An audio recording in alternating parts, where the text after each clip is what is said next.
a lot of people they fundamentally do not understand the sacrifices it will take in order to become an entrepreneur. It's not just about the idea. I tell people that I mentor, luckily a lot of which have gone on to become successful, you've got to sacrifice 10 years. I'm telling you, you've got to sacrifice everything in 10 years and you'll probably do it. And I think one thing that folks don't talk about when starting a company is close loved ones passing away and you have to go up on stage like the day after, be the founder, that's the anchor. Yeah. It's like, as Jordan Peterson said, and all of my most successful friends have all been through this exact same thing, whether it's, they've lost a loved one, they've gone for a really bad breakup, they've been financially screwed or whatever, and you have to be an anchor for, your employees, your family, etc. And that shit is hard.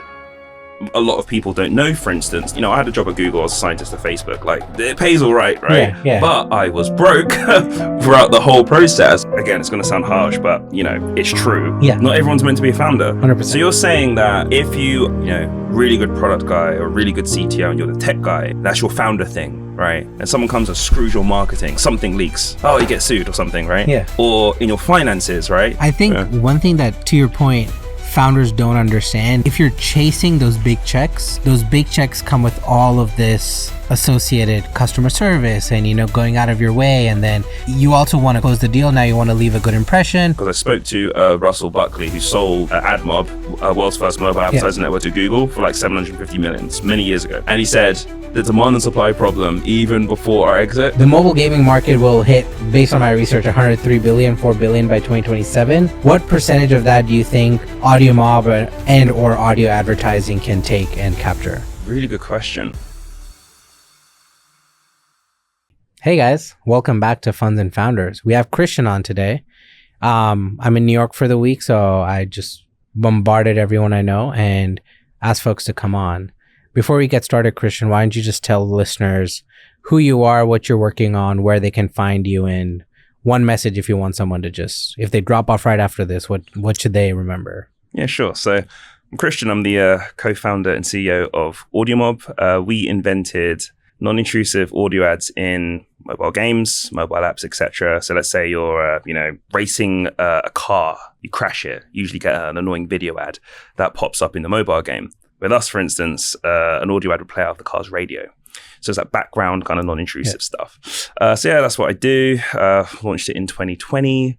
Grew up in London. Now I'm bouncing between New York and Abu Dhabi. And in terms of a key thing to remember, because I'm quite blunt, I'm going to give a lot of advice if I'm asked for it. I would say a lot of people they fundamentally do not understand the sacrifices it will take in order to become an entrepreneur. It's not just about the idea. I tell people that I mentor, luckily a lot of which have gone on to become successful, you got to sacrifice 10 years. Yeah. I'm telling you, you've got to sacrifice everything in 10 years and you'll probably do it. But we can talk a bit more about that later. And in terms of where to find me, Instagram, Christian Facey, LinkedIn, I actually do answer my DMs. So okay, nice. Yeah. Sweet. One thing I wanted to get started with is you started 2020. They've been a lot of peaks and troughs in the entrepreneurship space since 2020. A lot of money flowing in, a lot of money flowing out. Yeah. Crazy valuations. If you were to look back, everything you know now, everything you've learned in the last 5 years, would you still go back and start Audiomob, or would you just stick to the path? I know you were at HP, Samsung, Google, big tech. You've done the rounds on the corporate side. How would you think about that? My company wouldn't be worth $100 million, it'd be worth $1 billion. If I had the knowledge now and started it back then, I'll definitely do it again. Yeah. I mean, raising your first $1 million in Jan, right? And then Google, when we left Google, they gave us the offices because they liked what me and my co-founder Wilfred was doing, because we both met at Google. Yeah. He's an ex-Google engineer.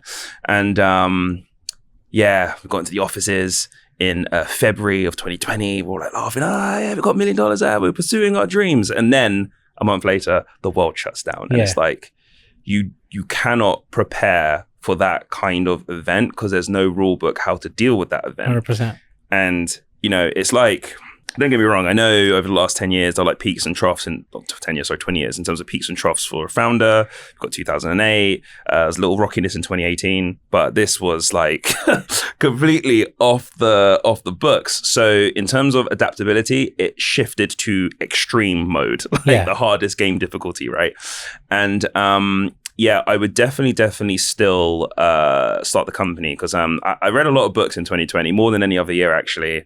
Growth hacker, marketing, the obstacles, the way, egos, all this kind of stuff. Because I'm like, okay, how can I get over this impossible problem If I do it, I'm going to become a great entrepreneur. And there's a correlation between my revenue getting wiped out, literally not zero, it's like $5,000 in 2020 was supposed to make, a couple of $100K, to 1.2 million in like 9 months. And then we suddenly raise a Series A. It's figuring out, how to really get over those impossible obstacles.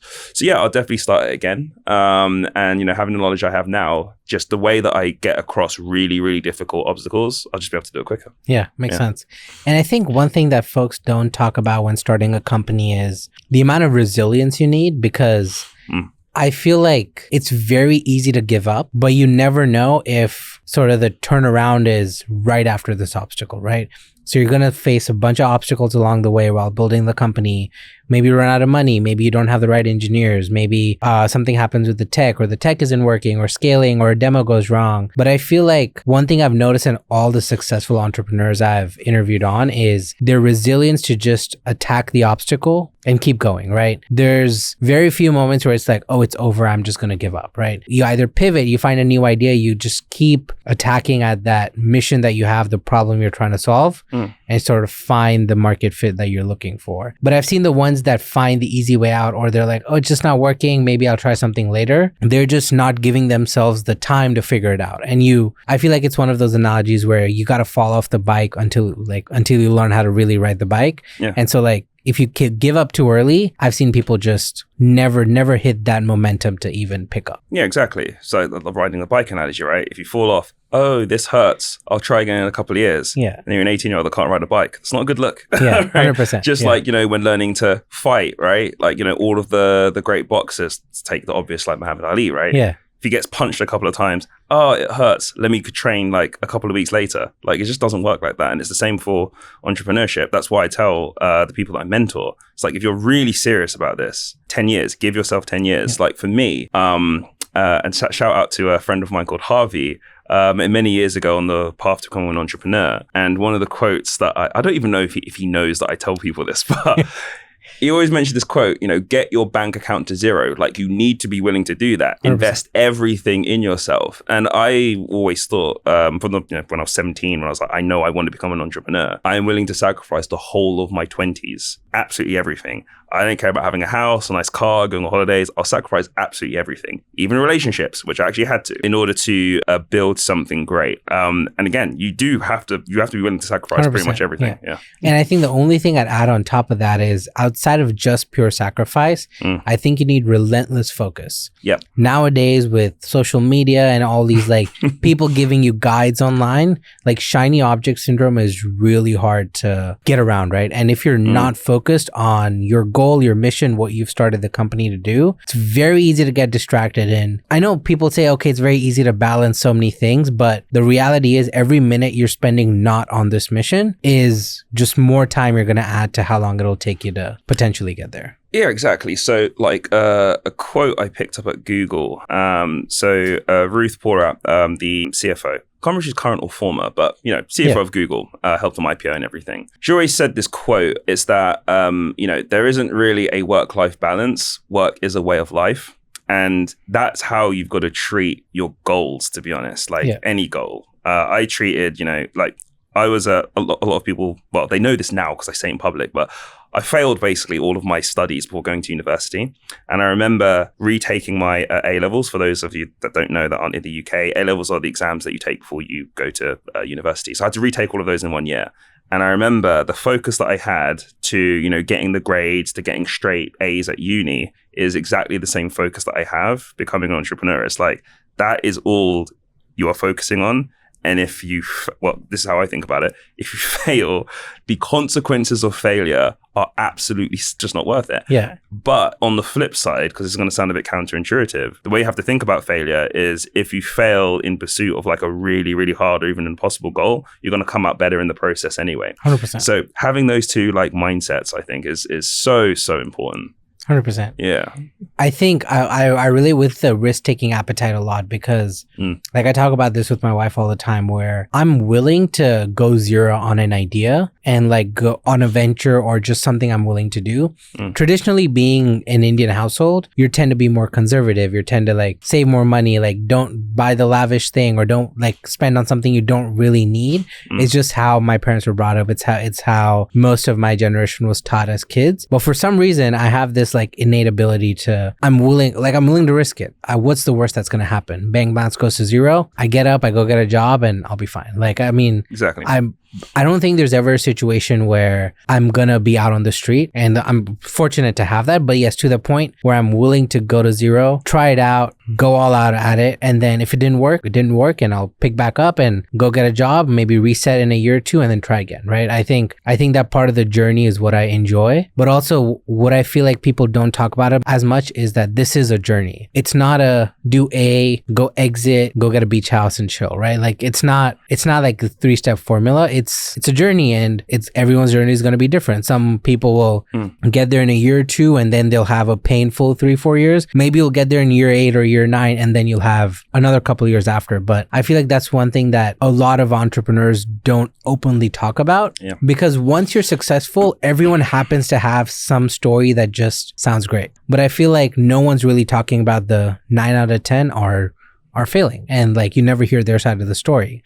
And once you are like successful and you've made it and your startup's working and everything's working, I feel like folks tend to forget everything that was really bad along the journey. Maybe it's human intention. Maybe it's just plausible deniability of like, if you ignore it and don't talk about it, it never happened. But in reality, we were talking about just before recording, I personally know so many founders who've been through really tough situations and they've had to deal with it, and they're in a better place now and they stuck with it, but they could have also just given up and gone ahead with it. Yeah, man. I mean, how blunt do you want me to go? Because I've dealt with a lot of shit. as blunt as you want to go. Well, I mean, outside the obvious bits around the pandemic, I mean, there's so many different angles to talk about. Like, let's take the life stuff that you have to deal with, right? Yeah.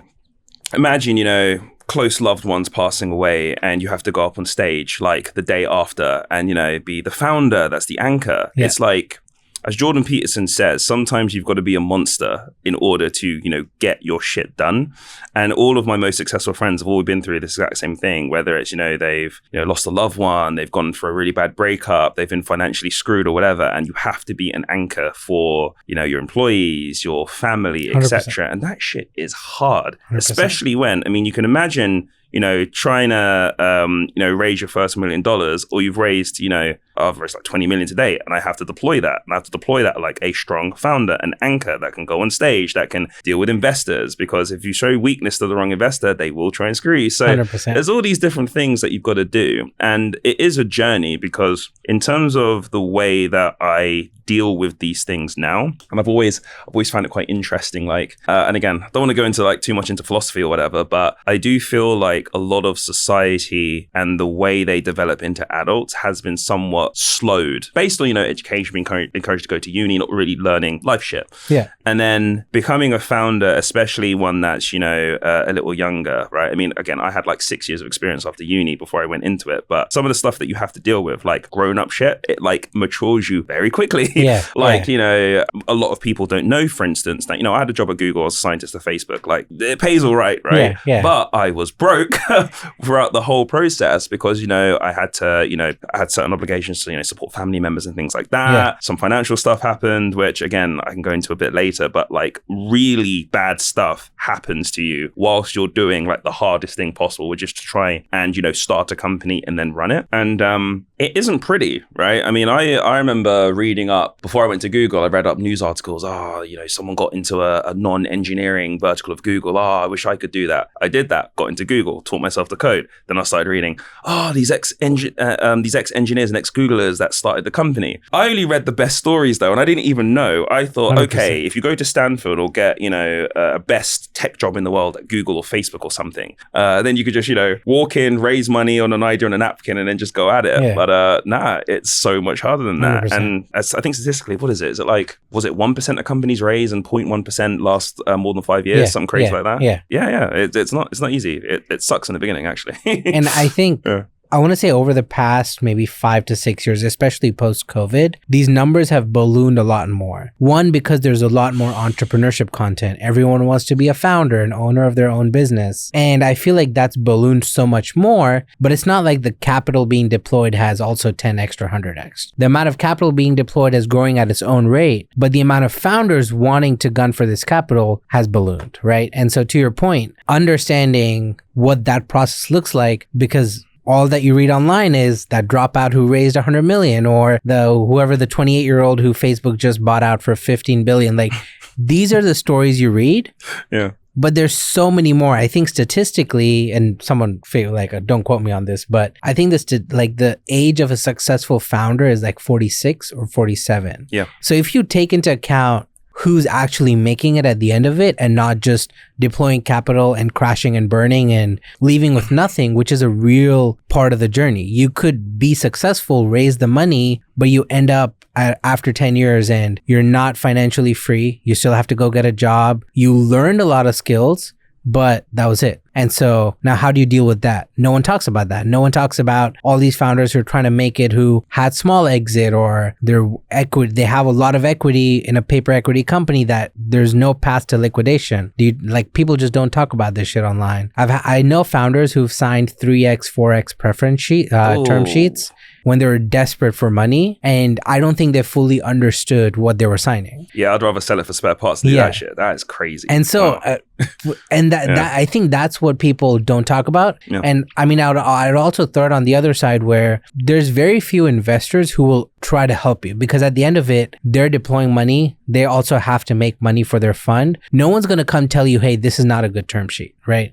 They're going to try to get terms that favor them or the fund, because that is at the end of the day their job.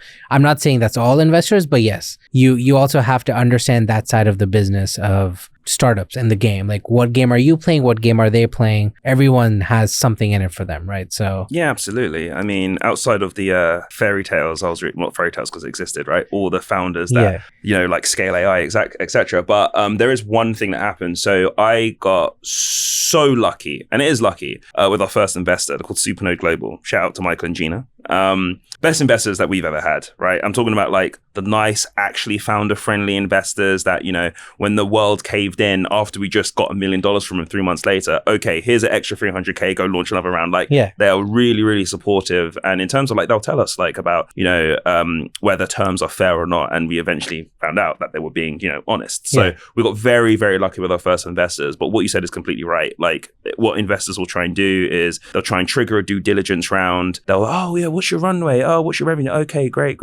Let's do due diligence for 2 to 3 months. Let's eat into your runway. Oh, do you want a 2x liquidity pref or 3x? So what I learned is that you have to always assume the worst of the other party, investors, your clients, etc. And that's not like an ego thing, and they won't really get in their feelings because, again, it's very logical. Everyone is trying to get the best for them in the transaction. You assume the worst of the other party and approach emotionlessly and very logically, and you get the best deal. I mean, me and Wilfred, right? I mean, it's like we're a married couple. Like, I talk to him every single day, like more than, my girlfriend or whatever, right? Same for him. And we're, very good friends. And even when we were first forming the company together, like, we would be in the room together.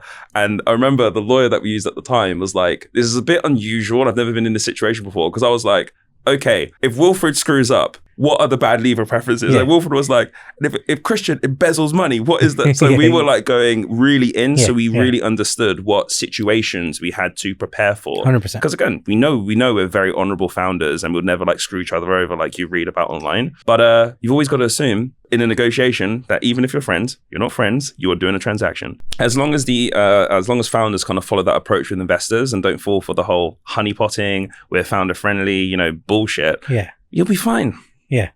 And a random analogy there. I had a friend who building company, teams in India. They're here. They had some falling out with the CTO, and it came to, okay, went to the company lawyer. Lawyer said, just so you know, I represent the company, not you or the CTO. So that was one level of like, oh, like even that was the first time I was hearing the situation. I was like, oh, that's interesting. Like, as a CEO, you assume like you would just by default assume that you also have representation, but there's a clear line of like territory here, right? Because the company comes above you or the CTO, and if for whatever reason the board or the investor decides you're not the right CEO, there's probably ways to get you off the CEO position, right? Even though you're the founder. And then they had a big falling out.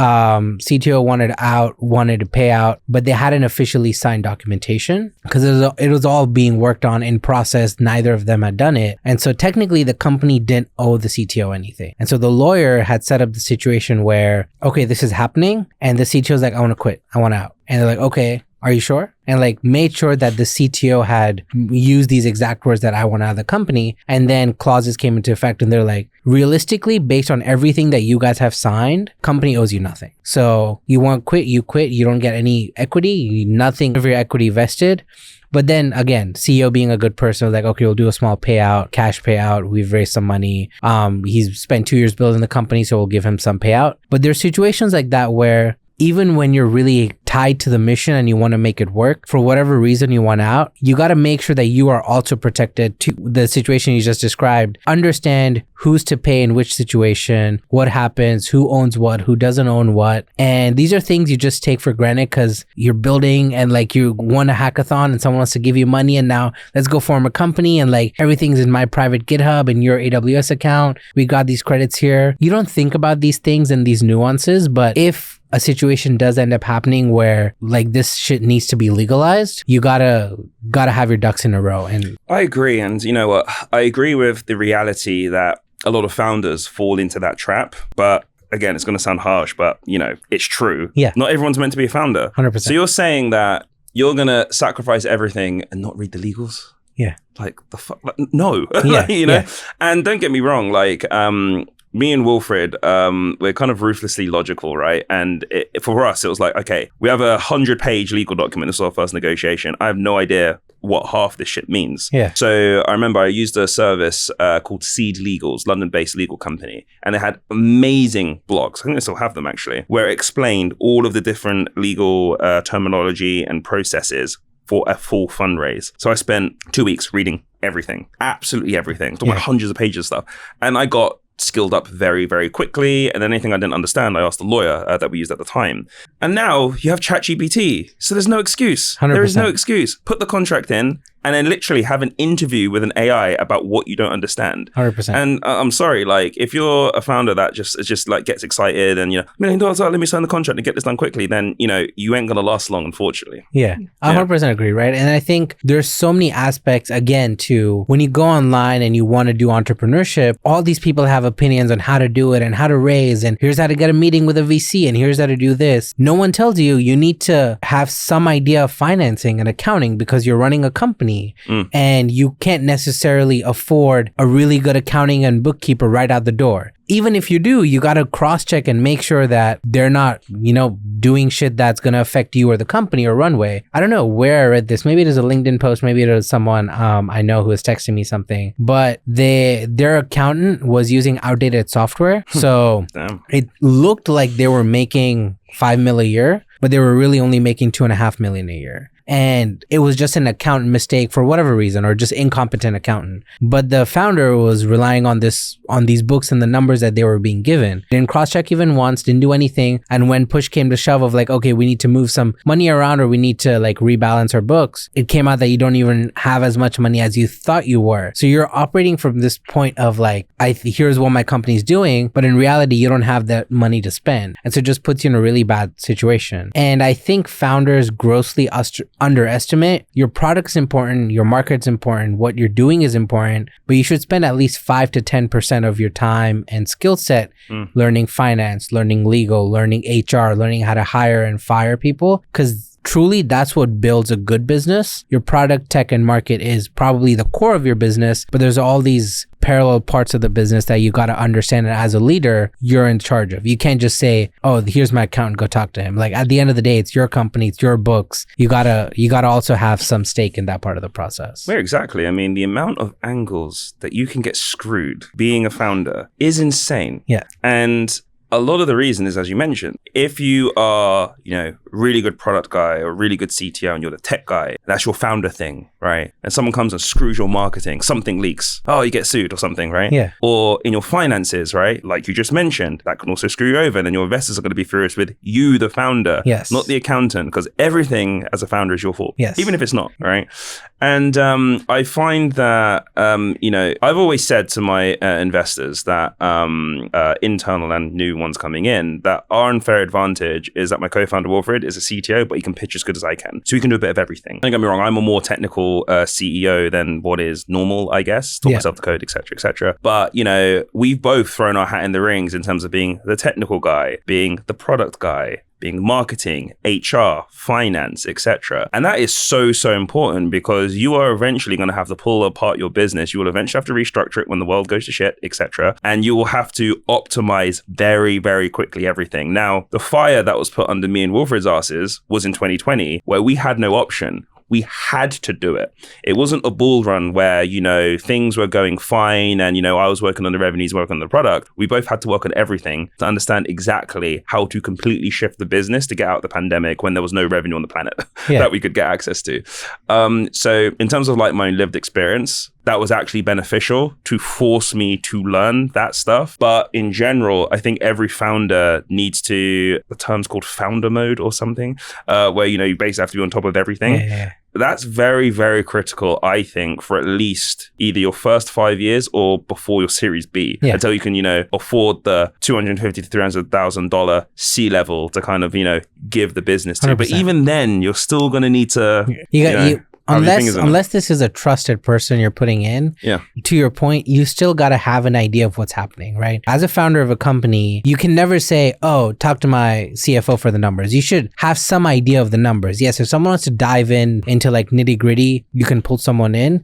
But at the core of it, you should have an idea or understanding of every part of the business. You can't just hand it off and be like, oh, here's my marketing guy. Go ask him what our strategy is. Like, you can't it just doesn't make sense, right? I mean, 100%. It has to be built. And don't get me wrong, I made this mistake. This was before Audiomob, when I was trying to start something off. And I'm like, oh, I hate finance. I'll give it to another guy. And then when something screwed up, it's like, I don't know where to look for what screwed up. So it's so true. And same thing, right? So I work with a lot of founders, help them do product tech in like 0 to 1, 1 to 2. Every time I talk to a founder, I'm like, maybe I'm your solution for the next 12 to 18 months to get you to a point where you have enough either revenue, cash, or you're going to raise to hire your team.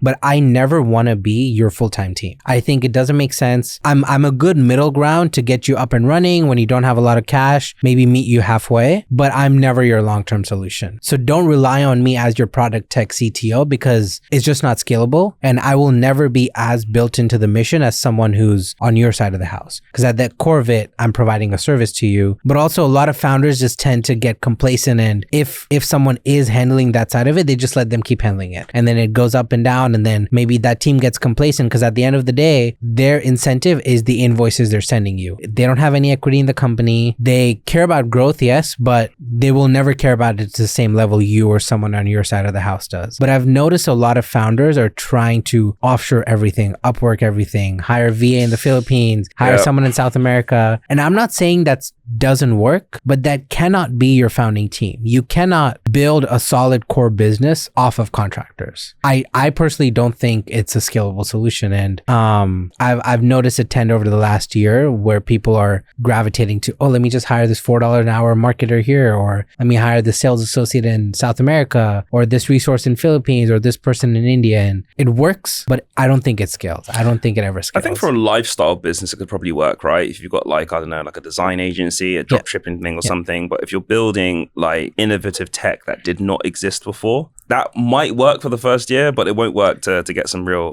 investment capital. 100%. Now you're completely right. And now you've got, I remember I was advising a couple of founders on this. Like, all you need really to get to an MVP is one good engineer. 100%. Not even good, an okay engineer. Yeah. And like lovable.com. Yeah. Or a contractor and lovable. You know what I mean? Like, you've got so much AI now. You've got one engineer that can get you to an MVP. 100%. I mean, you don't even need the engineer, but to be honest, if you're, again, building something that didn't exist, an AI could build the infrastructure, and then you will need a good engineer to, tinker around with it and add the additional features or whatever. Yes, 100%. So this whole outsourcing thing, like, no. Yeah. Not needed. 100%. And I think like even just with everything going on with vibe coding, I've been able to spin up a lot of stuff that's gotten me really to a really good point of like, this is really decent looking SaaS. Like it doesn't look shady, doesn't look like not professionally built. And it's very close to like what a professional team would build out. And that's really good for me to go validate an idea. And if it works, great. If it doesn't work, I can just kill it. Like it just cost me a couple hours of my time. So I'm also not hell bent on trying to make this work because I sunk so much time and money into this. I've seen a lot of founders spend 50K, 100K getting an MVP up and running, and they just want to make that MVP work. And there are clear signs that it's not working, but sunk costs are like, at that point, you're just like, it hurts to let it go. But in some of my early positions, I was building features and the company decided to just kill the feature. The first one hurt, but after that, I realized that I can't be tied to something that's so, I'm blanking on the word, but tech is not everlasting. And so I cannot be tied to it anymore. And I think that was a very important lesson for me to personally learn, because it's a feature, it works, it doesn't work, you kill it, business changes, motive changes, you just move on. Like I can't be like, I gotta make this work, because that's just gonna send me down We've all been through that rite of passage, right? Like I remember my one was, I really loved working with the music industry, right? So, because the way the idea came about, right, is that at Google, I taught myself to code games, and then I started streaming music I'd produce into the games. Yeah. Love music, hip hop and jazz to be specific. And I remember we did a campaign with one of my favorite rappers, Nas, right, and his team. Oh, it was so cool. It was so cool. The fact that, I closed the deal, and then, Nas was on tour, and he actually, he randomly just went to a booth just to record the snippets for the campaign that we were running for him. And then it got PR'd. It got PR'd by Music Business Worldwide. And then Nas was saying, oh yeah, this Audiomob stuff is super cool. And like, that stuff is surreal to me. And the reason I bring it up is that I obviously just would love to just work in music. However, as a CEO, there's a bit of money in music, but, the real money is in like, McDonald's ads or UK government or, Disney. Don't get me wrong, they're great clients, but I love hip hop, right? 100%. So in terms of having to let go of certain things for the good of the business, super, super important. So from like a service feature perspective, I could definitely relate to you to that. But another thing as well, it sounds counterintuitive. You got to care about the revenue, especially as a salesperson that's closing the deals. You've got to care about the revenue, but you can't be married to it, like emotionally 100%. Tied to it. Yeah. Because then you'll start making decisions like, oh, this client can spend, a couple of $1 million with us, and the average client would spend like, a quarter of that. But then they start asking for all these random features, and there's scope creep, and then there's your engineering team complaining because it won't work for other clients. And then suddenly you've got an extra $1 million, but you're a year in and you should be making an extra $5 million, right? Yeah, so 100%. In terms of that emotional attachment to revenue as well, that's something that I learned to deal with very quickly in 2020. Yeah. I think one thing that, to your point, founders don't understand is if you're chasing those big checks, those big checks come with all of this associated customer service and, going out of your way. And then you also want to close the deal. You close the deal. Now you want to leave a good impression. They ask you for a small feature. Maybe the first feature was, just a small tool here or there. But then once you keep asking them and you keep delivering, they keep asking more and bigger and complicated. And now you're diverging your product to cater to one client when you should be thinking about, okay, if they asked for this, how do I take this? How do I build something that everyone can use and everyone likes? But again, if you're just reacting to like where the big checks are coming from, you end up diverting your code base to one side, and it's just really hard to claw back from there. Yeah, exactly. And the more complicated a product gets, the harder it gets to change stuff out and change features out, because complex software, yes, with AI, it's getting easier, but after a point, it's not as simple as, oh, let me just make a change and push it out. Yeah. You have a 1-week testing cycle. You got to make sure it's not affecting any of your other customers. Is support ready to handle any requests that come in if you do make a big change? There's all these complexities. It's not just, oh yeah, I'm just going to sit till 3 a.m. and, code something up and push it out and be live tomorrow, right? Because you're in a different state now. Yeah, exactly. And the culture piece is quite important as well, because in terms of having to let go, change these features, etc.,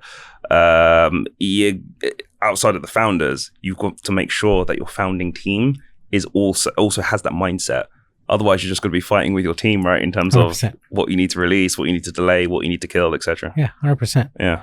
Just quickly taking a slight pivot to sort of your journey, right? So 2020, you started, raised $1 million, COVID happened. Just talk me through some of the pivotal moments from that time to So where you are now? Yeah, so some pivotal moments. I would say before the Series A, we had to raise an extra $1 million, which we did by November of 2020. And we had to make $1 million bet. It was to completely pivot the product and bring a platform forward by 2 years in our business plan so that I was able to go out and sell something in order to, convert existing clients. Because I learned at Google and Facebook how to sell to agencies and then clients and things like that. So once we did that in October, we knew the product was working and of 2020. And in 2021, hired a sales guy and I was like, all right, this is the situation. Let's go out, make some money. And the revenue just was like a right angle. It just massively exploded.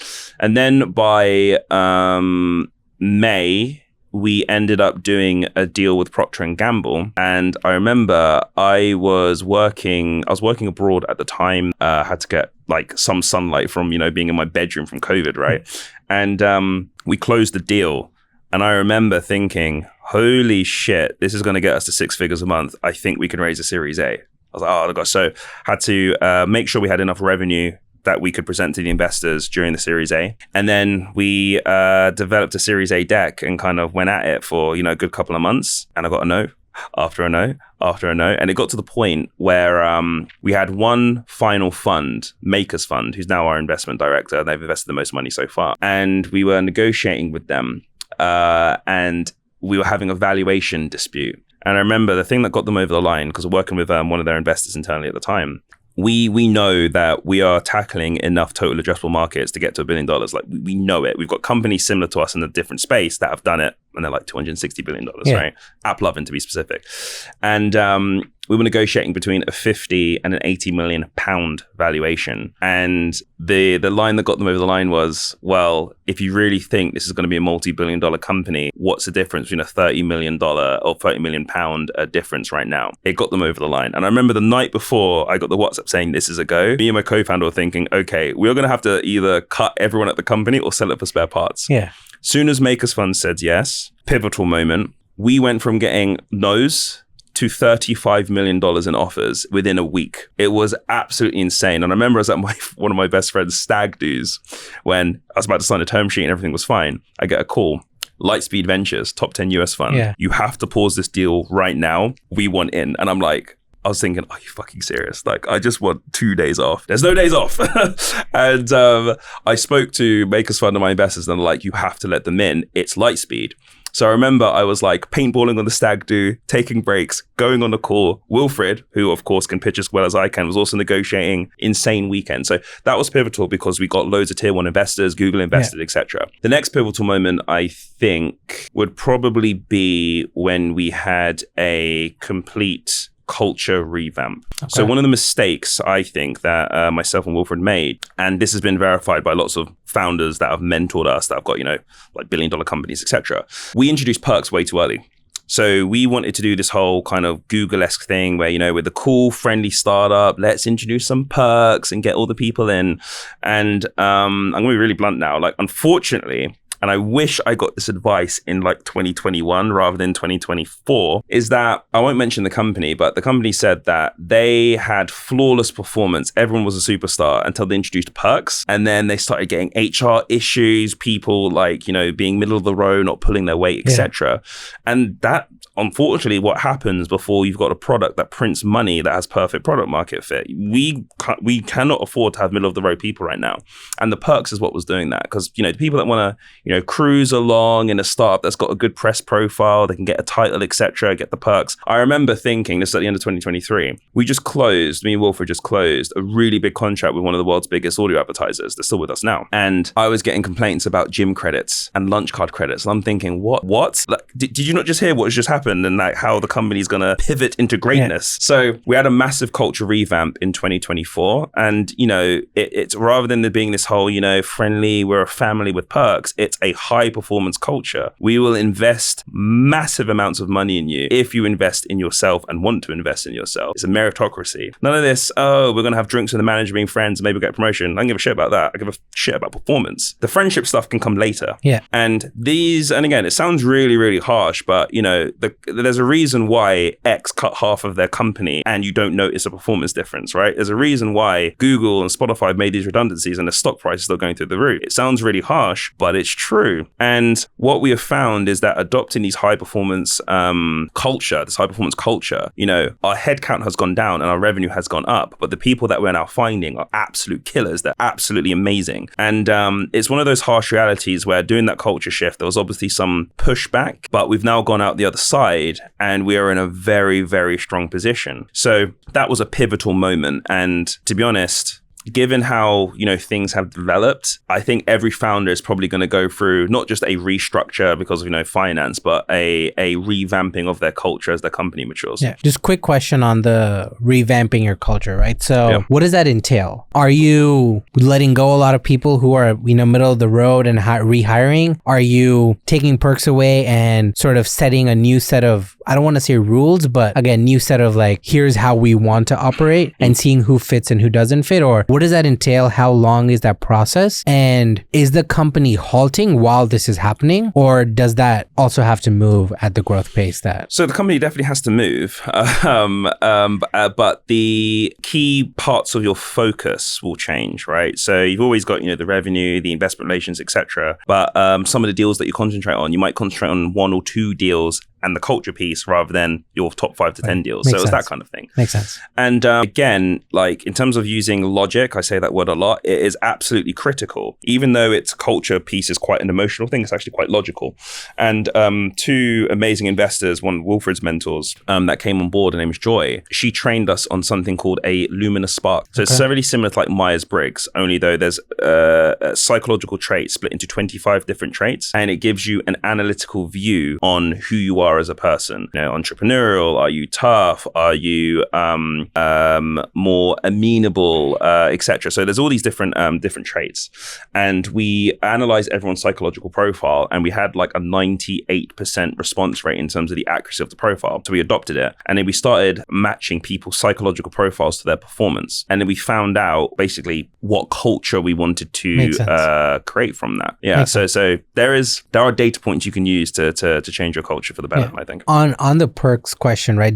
How did your team react to? I'm assuming you pulled back on perks and sort of either instigated a different kind of perk system or just removed perks altogether, right? So it was definitely phased because we wanted people to concentrate more on the self-development opportunities, 100%. To get involved with a big client, to use development credits rather than gym budgets and perks and lunch cards and because again the high performers, they care about how much money they're making, 100%. Especially the sales guys, 100%. rather than how much they can squeeze out of a lunch card. 100%. So we did phase it out, and I think the way we phased out, there are a couple of questions and whatnot, but one thing that really helped is that based on the pandemic, the insane capital deployments in 2021, and then the crash of 2022, everyone went from revenue, get users, we'll worry about profitability later, to become profitable as soon as possible.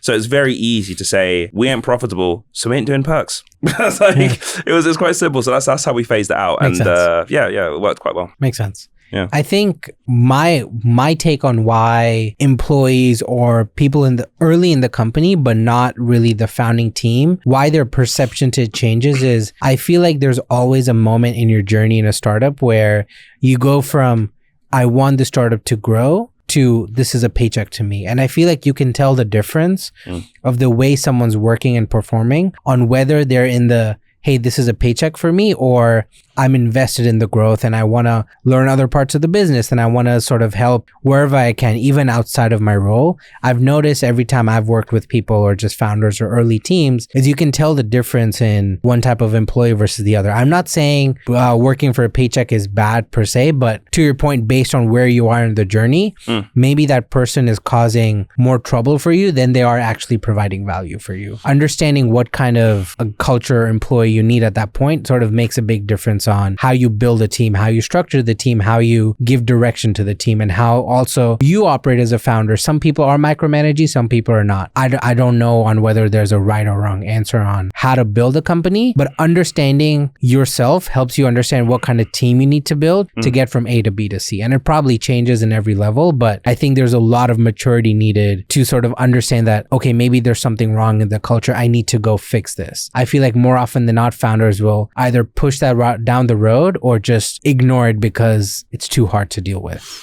Yeah, I mean, it depends what kind of business you want at the end of the day, right? 100%. If you've raised enough capital where profitability is like, I mean, it's never a second thought, but like not as important as your overall revenue and you keep getting access to capital, what you find is that a lot of companies, they become bloated, right? The amount that they hire, a lot of people are doing, a minimum amount of work. There's, over support in certain areas. And what you find is you've got a lot of people that can get by very comfortably coasting or failing upwards. Yeah. Now, I don't really like raising money and giving out paychecks like that. I am not a charity. We're not a charity. And again, it's super, super important. Like if you're going to be, because again, Audiomob, we've got a good footprint in the US. We are one of the top growing startups in the UK. We've got awards and all this kind of stuff. And it's like the trajectory that we're on. And I tell every new employee this, every 6 months, there's an inflection point now. It's a bigger client. It's a new shift in our trajectory, whether it's revenue, profitability, the amount of ad requests that we have, i.e. the amount of users that we have. Yeah. I think it's really, really important that, people coming in now, we do this now before we give offers, that it's contractually it's a 9 to 5. But it's not a 9 to 5. Like, it really isn't. Like, we're at the cutting edge of what we do. We work with governments. We work with the world's largest companies. And you're going to get exposure to that. You're not going to have a team of 5 people where, okay, you'll just do a bit of support on this big company. Like, you're going to own the client. Yeah. And I think that from a culture perspective, that's the culture that we have.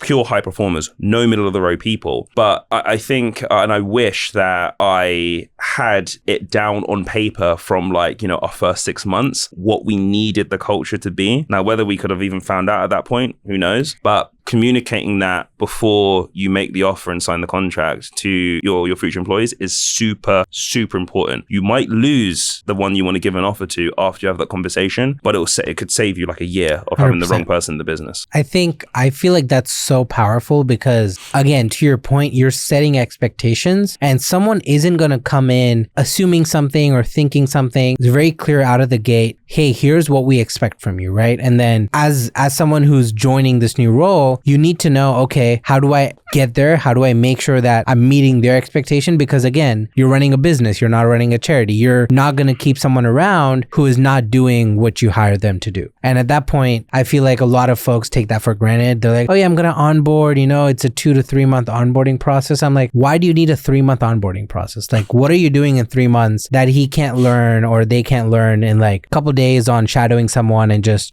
getting to know how to go about stuff? I feel like, to your point, people get so baked into like, oh, we have a process for this, we have a process for that. You lose the goal that you're working towards with all these like artificial blockers and artificial distractions. Yeah. People have opinions on high performing versus not, but at the core of it, you're running a business. You want the business to grow and you have certain expectations. So I think that's perfectly on par with sort of the trajectory needed to get to where you want to go. Exactly. Yeah. In terms of sort of, you mentioned when we started that you've learned a lot of stuff in these last 5 years that if you were to go back and start again, Audiomob would be a $1 billion valuation right now. I want to say culture is probably one of those things that you would re-implement. Off the top of your head, what are 1 or 2 more things where, they would have made a greater impact and maybe someone listening can check themselves on this scale or this behavior that you've learned? So I would say, and this is so hard to do at the beginning because, as a new CEO, the interview process, in terms of how analytical you need to be about the process, it isn't just a case of, having a conversation. Oh, okay, can they do the job? Do I like them? You always need to reiterate on your interview process based on every person that you hire, every person that you've had to let go, etc.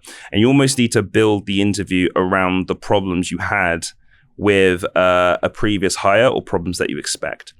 And what I find is that a lot of founders, while I was doing this as well, use like to find a good salesperson in, advertising, for instance, you would use almost pre-baked and then tailored interview structures. Will be taught by consultants, etc.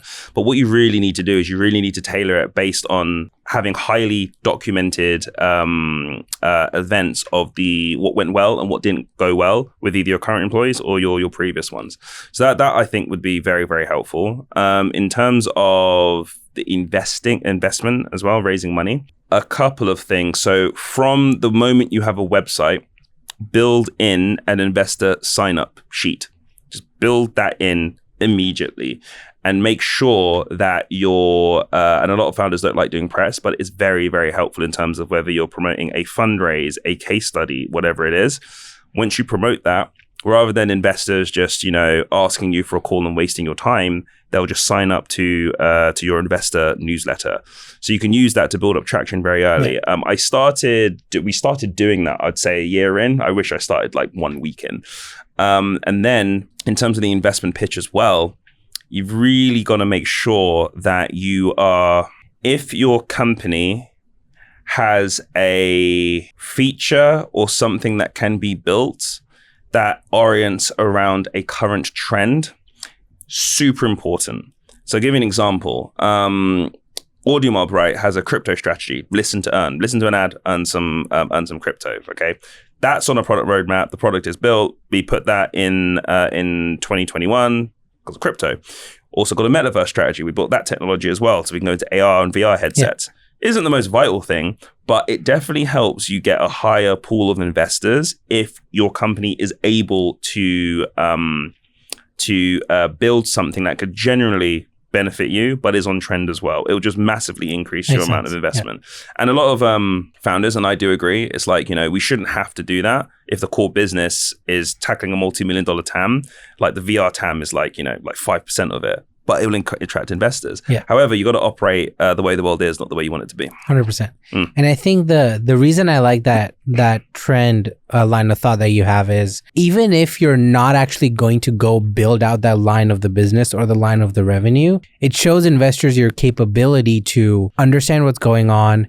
You've built out the product, so you have the skill set to adapt to that if that industry starts growing or you start seeing traction from there. So I think it's also partially a capability of the founder to figure out the situation, figure out the different markets. You don't necessarily have to go make that trend 100% of your business, but showing that, you're able to do this, figure out the technology, it's something that's parallel to what you're doing. I think that itself is also a good sign for investors to look in. Yeah, exactly. Couple quick rapid fires. We'll see if we can cut this stuff up in the clips. Yeah, sure. I saw on your LinkedIn, you're an investor in a lot of companies. I think OpenAI was one of the bigger companies I saw on there. When did you make that shift or decision to start investing into companies? And what do you look for in a founder or a company before you decide to put that money in? Oh, I'm going to give away some secret sauce now.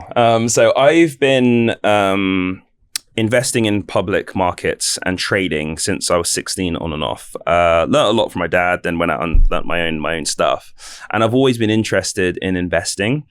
And once we did the Series A, things, took off and I went from being very broke to not broke. I was thinking, okay, this would be quite cool to invest in some founders because I learned quite a lot of stuff. Yeah. And this wasn't, not to blow smoke, but it really wasn't a normal Series A. Like it really put us on the map. Yeah. Tier 1 investors, celebrity, like all this kind of stuff. And we got a lot of coverage and I got approached quite a lot. So whether it's through people I've mentored, a previous employee, a shout out to Adrian. I remember before we raised our Series A, he sat me down, we had a call and it was like, okay, I know we're just about to raise, but I've seen what you've been able to do and this is my shot to go raise some money. And I'm like, you realize your shares are about to 10x? And he goes, I know. And this is a really key point. I ended up investing in him after he left. It hurt because he was one of our top employees, and I'm still advising him now, I invested in him. And this is a key thing that I do when I look at founders. I haven't formalized a name yet, but I call it the Struggle-Ometer, right? Yeah. What are they willing to sacrifice? Is it a lot of money? Is it everything else? Have they been through a struggle? Because what you find is that the idea always pivots, it changes, it turns, whatever. 100%. And it won't be the same idea that they initially set out with. And I'll give you an example, right? So agent I invested in, he was building this mobile gaming mechanic, right? And he had an ability to adapt this mechanic to lots of different mobile games, and they looked really, really cool. He started getting copied by multi-billion-dollar companies, and things weren't going well in terms of him making these games. And, you know, a year and a half later, he has now made the first game where you can learn to fly a drone in the game, like using actual drone controls. And like, I don't think I can say like what kind of entities are talking to him right now, but it completely pivoted. He went through a real struggle, you know, burn dwindling down, then he raised some money, then he pivoted the company. So founders that can really deal with that kind of struggle, I invest in them immediately. One word answer on the difference in startup ecosystem in New York, UK, Abu Dhabi. I do have one word though. So I'd say London, very conservative in terms of there's a lot of capital available, but quite conservative in terms of the way that you need to present your company and what its ambition is.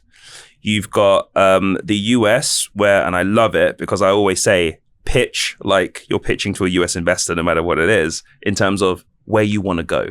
The multi-billion-dollar vision. Absolutely love that. And there's, you know, unlimited amount of capital in like San Fran, New York, etc.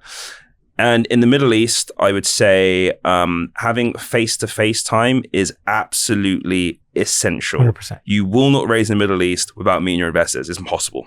From locking in to get grades in university, to be Forbes 30 under 30, to now you have a 9-figure valuation company. What's the one mindset shift that changed everything for you? When I failed all of my A-levels and GCSEs, I was all right. My A-levels, my first year, when I failed all of that, I remember leaning on a wall and I had a flash forward. And I remember my economics teacher was looking at me like, what have you done? And a flash forward of basically me not developing or going anywhere with my life, just a standstill, like 10, 15 years in the future. I remember having a flash forward. And from that point, I had a single thought. I must become smarter. I must become better. That was the only thought. So everything I was doing, like I remember when I got like a 70% paper in my economics class 2 years later at university. And I went to the professor, my whole class was looking at me like, what the hell is wrong with this guy? Because I questioned him, why the hell didn't I get 90%? Yeah. Like, why couldn't I have done better? And that whole, I mean, it sounds cliche, but that whole thing around mental improvement, which then, you know, led to physical improvement, etc. If you have that mindset, I mean, how could you not become successful? You know? Makes sense. Yeah.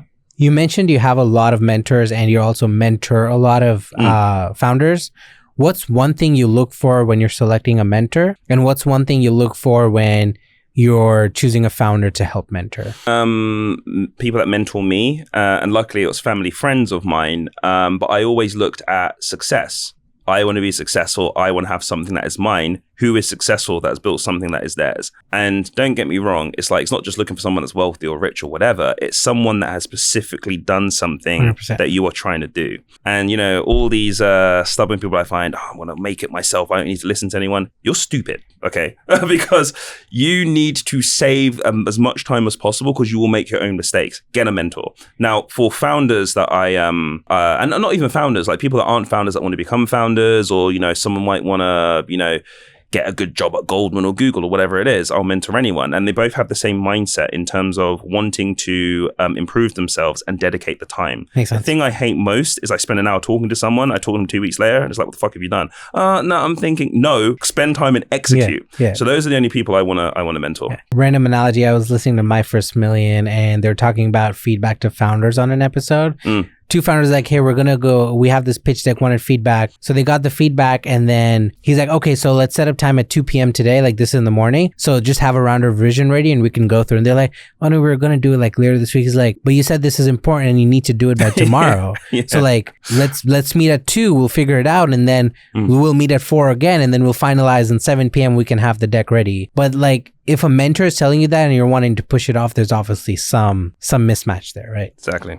Last question for you. The mobile gaming market will hit, based on my research, 103 billion, 4 billion by 2027. What percentage of that do you think Audiomob and or audio advertising can take and capture? Really good question. I'd say at least 25%. Okay. Yeah, main reason for that is people are getting more annoyed at ads, right? I mean, everyone skips YouTube ads, right? So there's a reason why there's one and now there's two. Yeah. There's probably going to be 3 and 4. Yeah. So they can pile them together to get more revenue 100%. because your attention span's low. With audio ads, it plays in the background. So you can keep doing what you're doing and the completion rates are higher. So I imagine around 25% because the growth is insane. Yeah. Nice.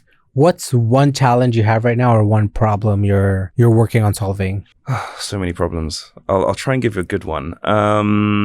When you're running an advertising network or a marketplace business model, you've got demand and supply. 100%. How much the advertisers are going to pay you and how much space the game developers are going to give you.